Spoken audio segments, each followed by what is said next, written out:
Hello everyone, welcome to ThinkComputer YouTube channel. In this video, I will be explaining the execution process of Python programs. That means from the source code to the machine code, how the conversion happens and how the program is executed using the Python interpreter. So this diagram will explain everything to you. We have the Python source code, we have bytecode and we have machine code. So every time when you write a Python program, you save the file, it gets the extension .py. In Python, the extension of the source code means the program which you are writing is .py.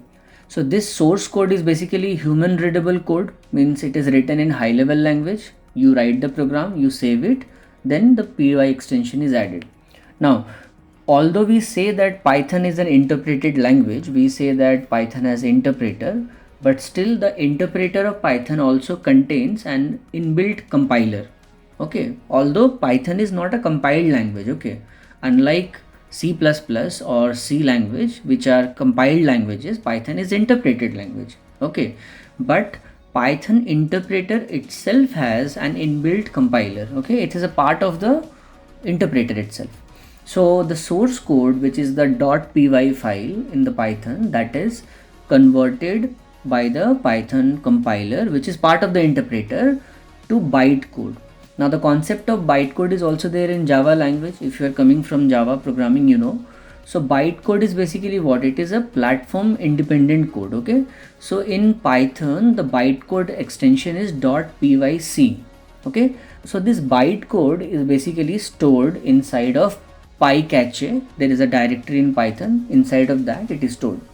So it is not a machine code. Don't get me wrong. Bytecode is not a machine code. It's an intermediate code. Okay. The source code is converted into bytecode.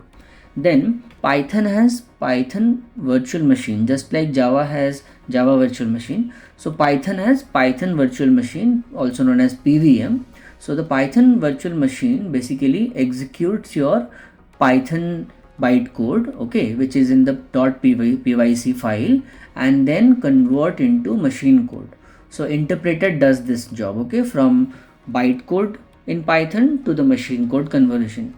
So then the machine code, according to the target system, whether you are running the program in Windows or you're running the program in iOS or Mac OS, depending on that, it converts to the machine code, which is executed by the CPU. So from the source code to the machine code via bytecode, this is the steps which are followed for every Python program.